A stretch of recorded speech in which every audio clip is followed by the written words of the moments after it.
Imagine, if you will, a modern geopolitical conflict. Right. You can probably picture it easily enough, You've got state-of-the-art fighter jets streaking across the sky. Oh, yeah, the whole modern warfare aesthetic. Exactly. Mhm. You have precision-guided ballistic missiles capable of hitting a target from thousands of miles away. And you have this highly sophisticated diplomatic maneuvering playing out in real time across global media networks. Mhm. It is backed by billion-dollar public relations budgets and analyzed by think tanks around the clock. It looks, in every conceivable way, like the absolute pinnacle of 21st century warfare and statecraft. It does. But what if the driving force behind the most critical decisions in this entire conflict isn't modern strategic theory at all? Right. What if the real blueprint, the actual logic being used to move pieces on the board, isn't coming from a military academy, but from highly specific interpretations of 3,000-year-old prophecies? It's a completely staggering thought. Yeah. And frankly, it's a bit of a cognitive leap for most of us. We are so deeply conditioned to view global geopolitics exclusively through the lens of, resource allocation, national security, border disputes, economic interests. The tangible stuff. Exactly. Yeah. To suddenly realize that ancient eschatology, the theology of the end of the world, might not just be a fringe belief, but might actually be sitting right there in the Situation Room, actively guiding the hands of top policymakers. It Forces a total paradigm shift in how you have to look at the global stage. You are no longer just looking at a map of military bases. You are looking at a prophetic checklist. Exactly. And that is our exact mission for this deep dive. Yeah. We are looking beyond the daily news headlines. Yeah. We want to step back from the immediate tactical updates of Middle Eastern conflicts and examine the profound philosophical and, theological underpinnings that are allegedly driving these monumental world-shifting events. We're trying to map out the invisible architecture of modern war. Right. And we have two incredibly compelling, heavy-hitting documents on the table today to help us do exactly that. We do. The first source is a geopolitical analysis piece called The Clash of Two Apocalypses. Which is a great title. It really is. This document outlines the modern, on-the-ground political reality of Christian Zionism and its direct, tangible role in the recent bombing of Iran. It provides a very sobering, data-driven look at how deeply apocalyptic theology has penetrated the modern machinery of statecraft. It really lays out the mechanics of it. It does. Then, our second source takes those exact same facts and puts them under a philosophical microscope. Yeah. It's an essay titled, and I'll use the English translation here, Strike on Iran, 21st Century Zealots and the Judas Iscariot Syndrome. Such a powerful piece of writing. It really is. This piece offers a deep theological critique of the exact worldview described in the first source. It asks not just what is happening, but what it says about the soul of modern religion. Right. Now, before we take another step, I need to explicitly state something absolutely crucial to you, the listener. It's very important. The sources we are examining today contain highly sensitive, deeply politically and religiously charged content. They touch on raw nerves. To say the least. As your guides on this deep dive, we are not taking a political side. We are not endorsing the religious doctrines, nor are we endorsing the geopolitical viewpoints presented within these texts. Exactly. Our sole objective here is to impartially unpack the profound ideas, the striking historical parallels, and the complex arguments contained in the original source material. We are here to analyze the mechanics of these ideas, not to advocate for them. That is a vital distinction to make. The gravity of war, the human lives at stake, and the deeply held theological beliefs of millions of people demand that we approach this material with the utmost seriousness and analytical rigor. Yeah. We are looking at this purely as a study of how ideas, even ancient ones, shape our modern reality. Okay, let's unpack this. We have to start with the sheer overwhelming scale of what the Clash of Two Apocalypses is describing. Because this isn't just a metaphor. The text paints a picture of a world where sacred texts are literally dictating foreign policy decisions. Literally. The source details an operation designed to destroy what it characterizes as a mad theocracy in Iran. And the architect of this operation, a defense minister who allegedly has a tattoo reading Deus Vult. Yeah. Let that sink in for a second. Yes, it's vault. God wills it. Right. That is the ancient battle cry of the First Crusade. Yeah. And to have that permanently inked on a modern defense minister is a profound statement of intent. It bridges the gap between the 11th century and the 21st century in a very visceral way. Right, but it goes far beyond just a tattoo. Mhm. According to the text, this same official actually wrote a book titled American Crusade. Mhm. He has openly called for the state, the secular machinery of government, to be subordinated to biblical law. And back in 2018, the source notes he was already publicly calling for the restoration of the Third Temple on the Temple Mount in Jerusalem. And we cannot gloss over what that actually entails. No. The Temple Mount in Jerusalem is currently the site of the Al-Aqsa Mosque compound, which is the third holiest site in all of Islam. Right. The text explicitly points out that in order to restore the Third Temple, you would physically have to demolish that Islamic holy site. It's just insane. Think about the sheer logistical and geopolitical nightmare of that. It would be catastrophic. The ramifications of such an act would be almost unimaginable. It would ignite a global conflict instantly. Yeah. Yet, according to our source, this wasn't just fringe internet chatter or a theoretical debate in a theology class.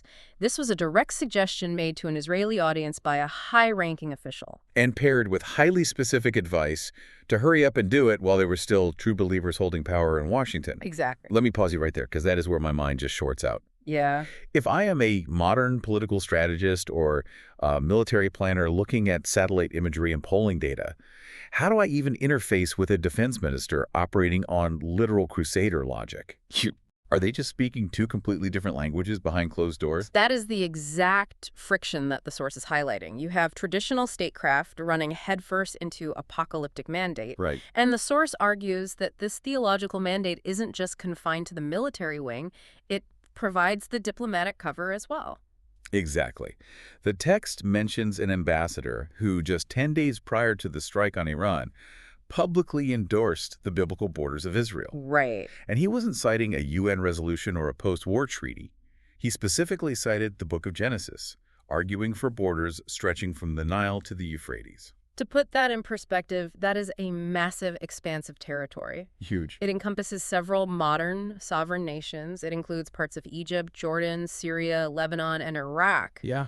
To cite the book of Genesis as a legitimate diplomatic border in the 21st century is to entirely bypass modern international law, the Geneva Conventions, the United Nations, completely in favor of ancient scripture.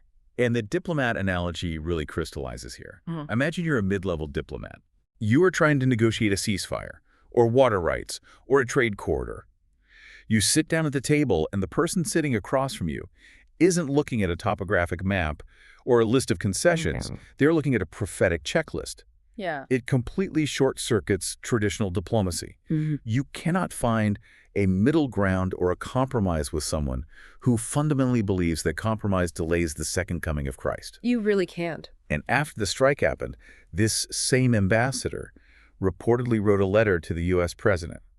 This detail in the source genuinely blew my mind. That's a crazy detail. Referencing the assassination attempt in Butler, Pennsylvania, the ambassador wrote, "God saved you so you would become the most significant president in a century." Yeah. And then he explicitly added, "I believe you hear a voice from heaven." It is the ultimate seamless fusion of divine mandate and executive power. Yeah.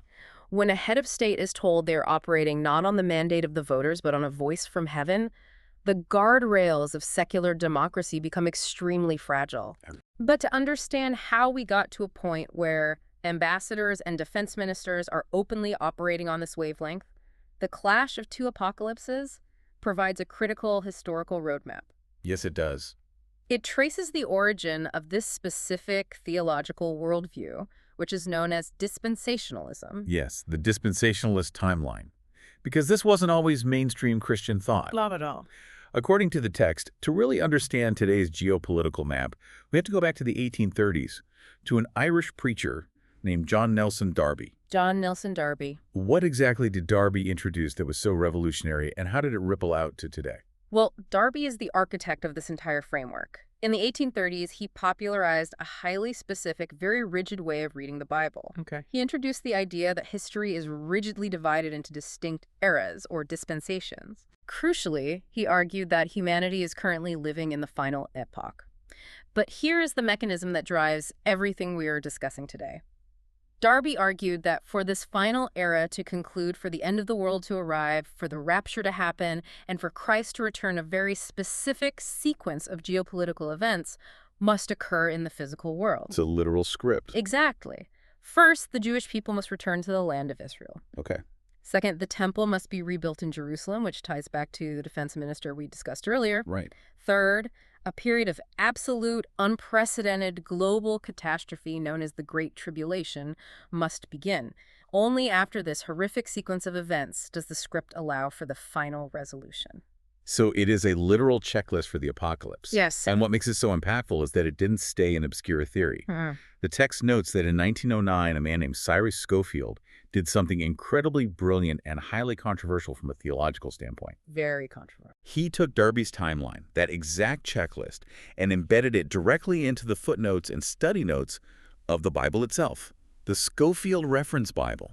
That was the ultimate game changer. Yeah. The source points out that the Scofield Reference Bible remains one of the most widely distributed editions in American Protestantism today. Wow. By putting Darby's theories in the margins right next to the ancient text, Scofield essentially hard-coded this modern interpretation into the Word of God for millions of readers. Wow. It normalized the prophetic checklist. It made it canon. So think about the psychological impact of that for you as a reader. When the State of Israel was officially created in 1948, for millions of people reading Scofield's notes in their living rooms, it wasn't just a complex political event resulting from the aftermath of World War II and British colonial policy. Yeah. It was a massive, undeniable, neon-lit checkmark on the prophetic timeline. Prophecy fulfilled in real time. Exactly. And then 1967 happens, the capture of Jerusalem. Another massive checkmark. Yep. The source traces how this theological excitement morphed into political action. Fast forward to the 1980s, the text notes that Jerry Falwell formalized the political alliance between American evangelicals and the Israeli Likud party. Right. The source even mentions a fascinating historical detail. Prime Minister Menachem Begin actually gifted Jerry Falwell a private jet. A private jet. That is how tangible, how incredibly politically valuable this theological alliance had become. It transitioned from folks reading Scofield Bibles to private jets and heavy political lobbying. Which brings us right into the modern era and the sheer staggering scale of the infrastructure supporting this today. The scale is massive. The text highlights that in 2006, John Hagee founded Christians United for Israel, or CUFI. They now claim over 10 million members. 10 million. Let's just sit with that number. 10 million people actively lobbying based on Darby's timeline. It's a voting bloc you can't ignore. To put the demographic weight of that in perspective, the source points out that 70% of white evangelicals believe God literally gave the land of Israel to the Jewish people. Yeah. And 80% of that demographic voted for the U.S. president mentioned earlier, the one who supposedly hears a voice from heaven. Right. Furthermore, the source cites an Israeli PR budget for 2026 of around $750 million, heavily targeted at this exact American demographic. You are looking at a massive, highly funded, incredibly well-organized political machine operating in the halls of power. But here is the dark paradox of this whole movement, and the text emphasizes this deeply because it is the unsettling core of the entire arrangement. Yeah. Despite having over 10 million members, and despite being the most powerful pro-Israel lobbying force in America, Christians United for Israel has essentially no Jewish members. None. Essentially zero. And the reason why, according to the source, is chilling. It's the most uncomfortable part of the entire deep dive. In this dispensationalist script, in Darby's checklist, the Jewish people are not the ultimate beneficiaries of this grand alliance. No. They are, as the text starkly describes it, a consumable material for the prophecy. Yes. The script rigidly requires the Great Tribulation. And according to this specific theological interpretation, during that tribulation, 2/3 of the Jewish population must perish. 2/3. Only the surviving 1/3 will ultimately convert to Christianity and be saved. Let's really break down the moral and philosophical weight of that. You have the most powerful pro-Israel lobbying force in America, actively funding, politically shielding, and aggressively pushing for a sequence of events that fundamentally requires the catastrophic destruction of the majority of the Jewish people. Right. They are supporting a nation to fulfill a prophecy that ultimately demands the nation's profound suffering. It is a staggering contradiction. You are allying with someone while simultaneously holding a deeply ingrained religious belief that their ultimate mandated fate is annihilation and forced conversion. Yeah, it's a transactional relationship built on a foundation of apocalyptic expectation. And this leads to a really fascinating contrast that the source draws between the two apocalypses currently facing off in this conflict, because both sides have an end-of-the-world theology. Right. It's not just one side. On one side, you have the Iranian regime. The text acknowledges it as a ruthless theocracy, but it points out something very strategic. For 45 years, they have maneuvered, they have made diplomatic deals, they have traded, and they have played for time. Yeah. Why? Because their eschatology, their end-of-the-world theology, is what the source calls slow. Slow eschatology. They believe the Mahdi, the Redeemer of Islam, will come eventually, but the timeline isn't rushing them. They have the luxury of time. So Iran is essentially playing the long game. To use an analogy, they're treating their theology like an index fund. I like that analogy. They're investing, waiting, letting it accrue over decades. But on the Western dispensationalist side, they are day trading the apocalypse. Wow. There is extreme haste. They are rushing the timeline.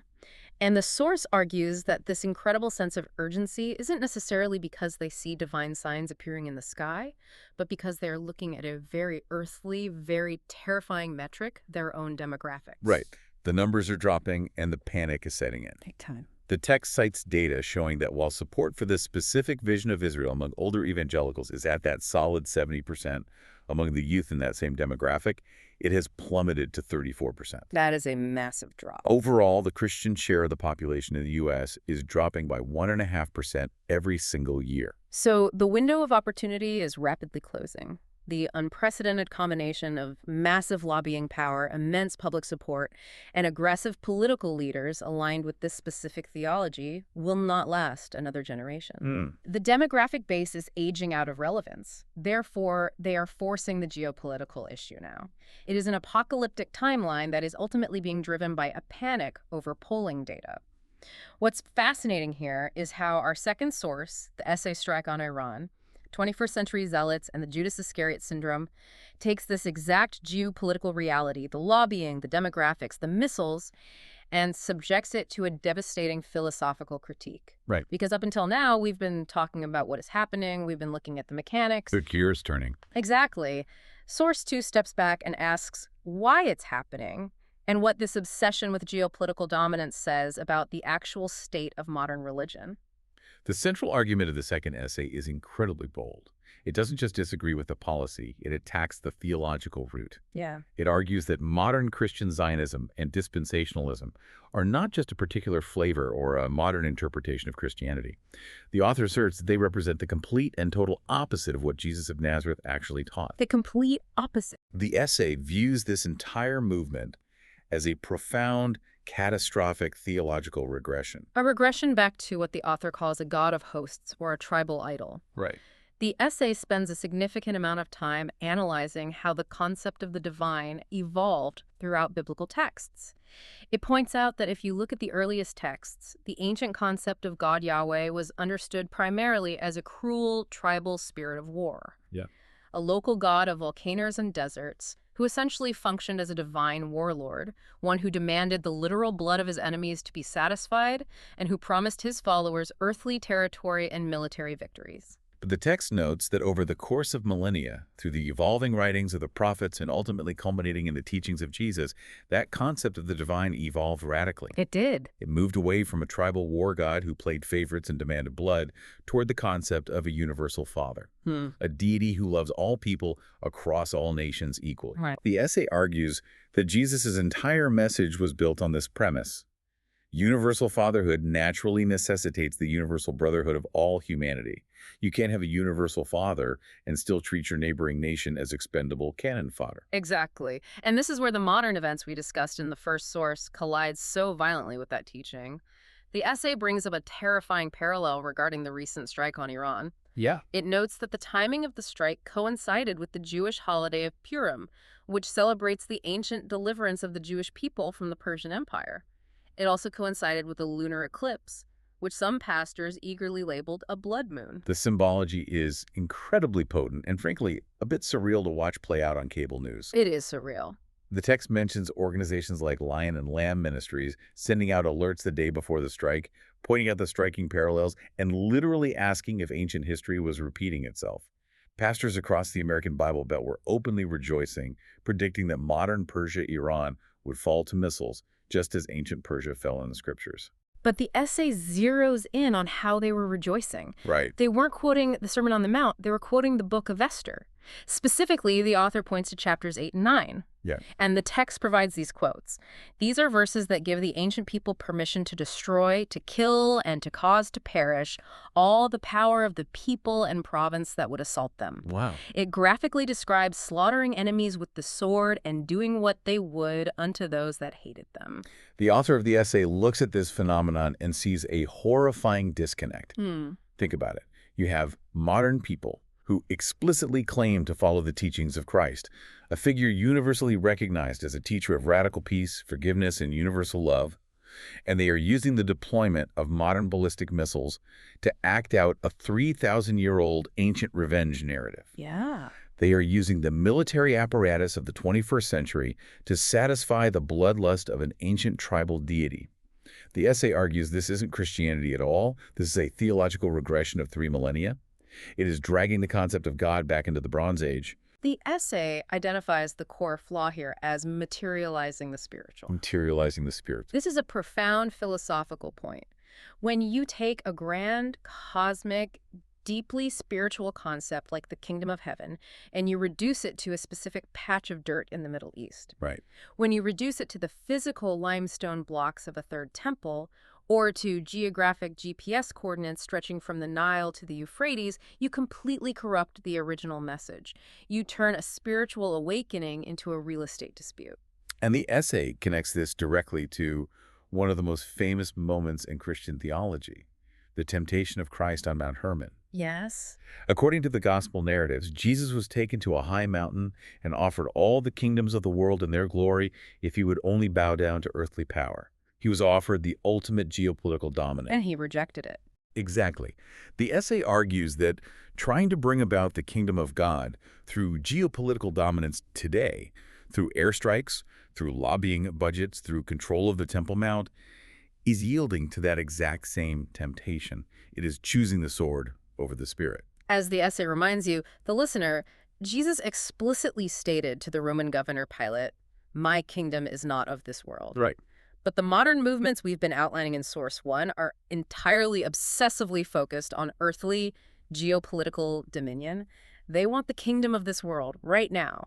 Here's where it gets really interesting, because the author of the second source doesn't just leave it at a theological disagreement. Yeah. They draw a direct mirror image historical comparison between modern dispensationalists and a specific group from the first century known as the Zealots. To really feel the weight of this comparison, we have to look closely at who the Zealots actually were, according to the text. In the first century, during the time Jesus was teaching, Judea was under the oppressive, brutal military occupation of the Roman Empire. The Zealots were a faction of militant, radical Jews who were desperately waiting for a Messiah to save them.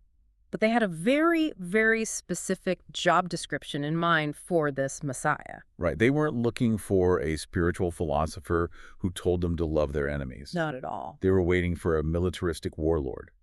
They wanted a political conqueror who would arrive with a literal sword, rally an army, slaughter the occupying Roman legions, reestablish the ancient throne of King David, and elevate Israel into an earthly empire that would dominate all other nations. They wanted a violent geopolitical revolution. Exactly. And when Jesus arrived, offering spiritual liberation instead of military victory, preaching about turning the other cheek, paying taxes to Caesar, and a kingdom that is not of this world, the Zealots fiercely rejected him. Yeah. The essay argues that this rejection, specifically because he failed to meet their violent militaristic expectations, is exactly the dynamic that led to his crucifixion.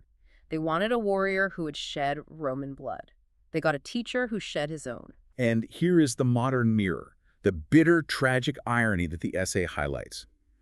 Today's dispensationalists, these massive political organizations with their 10 million members and their hundreds of millions in PR funding, have taken the name of Christ. They call themselves Christians.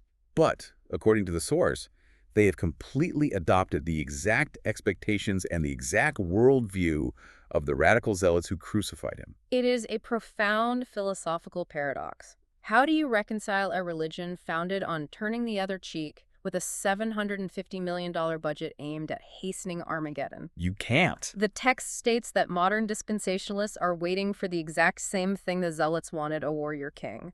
They are waiting for a figure who will return not to teach, but to drown the valley of Megiddo, the site of Armageddon, in blood, and establish a strict earthly theocracy ruling with a rod of iron. The tragedy of this parallel is just incredibly heavy. You have millions of people claiming to follow a teacher whose core message was spiritual liberation, love, and the explicit rejection of earthly power. Yet they are actively lobbying for, funding, and cheering on a global military apocalypse. They have essentially pasted the name of Jesus onto the geopolitical blueprint of the very people who wanted him dead. This raises an important question, one that the essay tackles head-on under a fascinating concept it calls the Judas Iscariot syndrome. Right. What happens when human beings decide that God isn't moving fast enough? What happens when we look at our dropping polling numbers and decide we need to try and force God's hand? The Judas Iscariot syndrome. I found this to be the most compelling psychological insight in the entire essay. It's brilliant. The text defines this syndrome as the tragic, fatal attempt to artificially trigger divine intervention through geopolitical violence. And it uses Judas as the archetype for this behavior. Yeah. The essay suggests that Judas didn't necessarily betray Jesus just because he was greedy for 30 pieces of silver. The implication is that Judas, perhaps acting as a zealot himself, was trying to force Jesus into a corner. He wanted to force Jesus to unleash his divine power and start the violent revolution against Rome that the Zealots were waiting for. He was trying to spark the powder keg, believing the divine would have no choice but to intervene and save them. Exactly. But as the essay bluntly points out, we all know how that ended for Judas. It ended in catastrophe and suicide. You cannot force the divine timeline. Yet the essay argues that is exactly what modern dispensationalism is trying to do today. It describes the movement, quite starkly, as a cult of death and catastrophe. A cult of death and catastrophe, because when you really look at Darby's checklist, their entire theological framework relies on the absolute necessity of destruction. It demands it. The logic dictates that the world must be plunged into absolute darkness. There must be a great tribulation. There must be total war involving millions of casualties. Yeah. Only when things are at their absolute worst, when the world is burning, according to this logic, will God be forced to step in and save the day. They are trying to engineer the apocalypse to force the return. The author draws a sharp, defining contrast between this apocalyptic rush for destruction and the true nature of divine action. According to the essay, God does not work through what it calls magic catastrophes. Magic catastrophes. The divine plan does not require bloody harvests of human lives to advance its agenda. The essay argues that true spiritual progress happens in a completely different, much quieter way.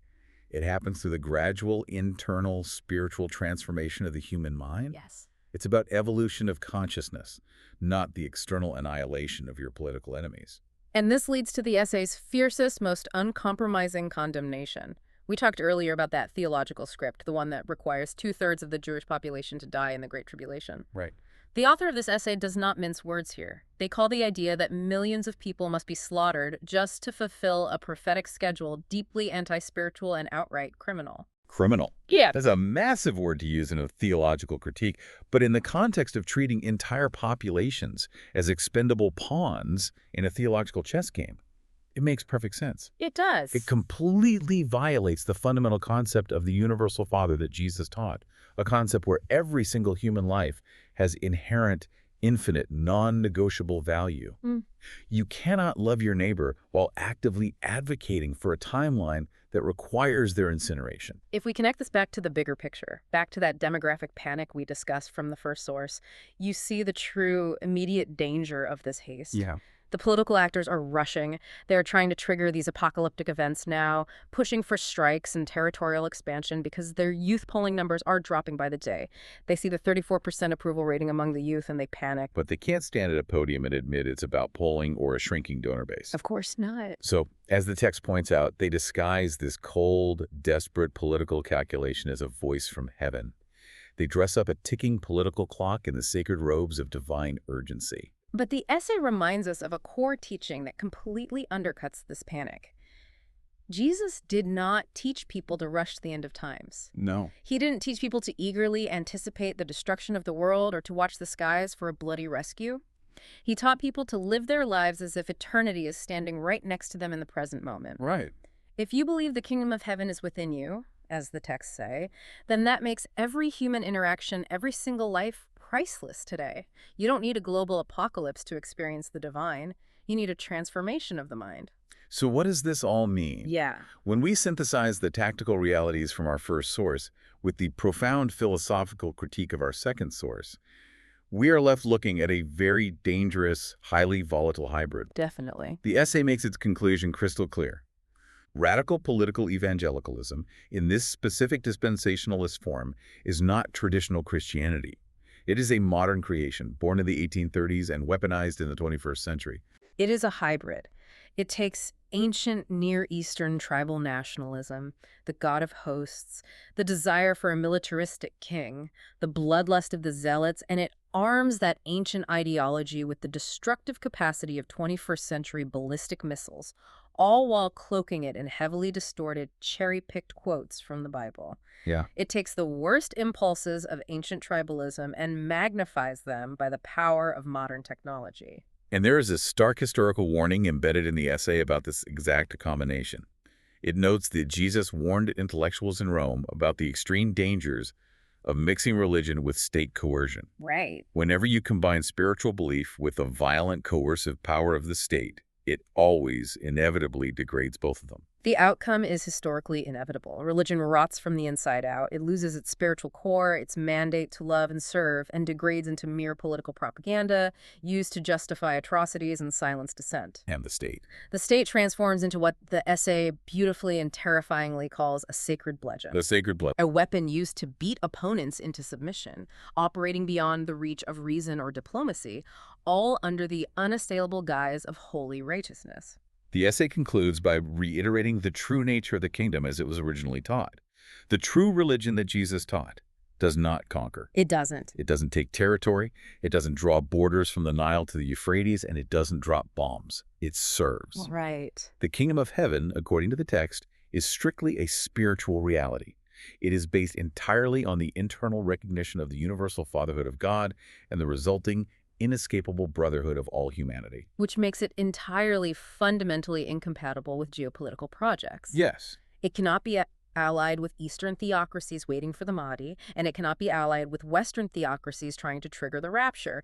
It cannot be used to fuel cults of hatred, demographic panics, or apocalyptic death wishes. Why does this matter to you, listening to this right now?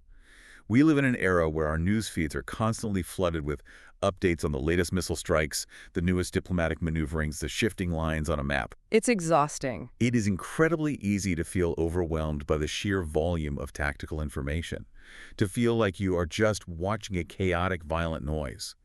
But to truly understand what is happening in the world, it is absolutely vital to understand the invisible, philosophical, and theological architectures that are driving these decisions behind closed doors. Recognizing when ancient theologies are being weaponized for modern political gain is an essential skill for any informed citizen today. Absolutely. It allows us to navigate this modern information overload with a critical, grounded mind. It helps us see past the massive PR budgets, the polished diplomatic talking points, and the sterile military briefings to the deeply held, sometimes terrifying beliefs operating beneath the surface. It's about seeing the Deus Vult tattoo beneath the tailored suit of the politician. It's about understanding why an ambassador is quoting ancient borders to justify modern troop movements, rather than citing international law. And it's about recognizing the tragic, profound irony of using the name of a spiritual peacemaker to advocate for global war. I want to leave you with a final philosophical thought to mull over, one that builds directly on the core premise of that second essay. The author argues so passionately that the most profound spiritual truths and the true advancement of humanity are realized not through dramatic external bloody conquests, but through the quiet, gradual transformation of the human mind. Yeah. If that is true, if real progress is entirely internal and gradual, what other urgent catastrophic crises in our modern world are we hopelessly trying to solve with force, with panic, and with geopolitical haste, when what they actually demand is a profound, quiet shift in our collective human consciousness?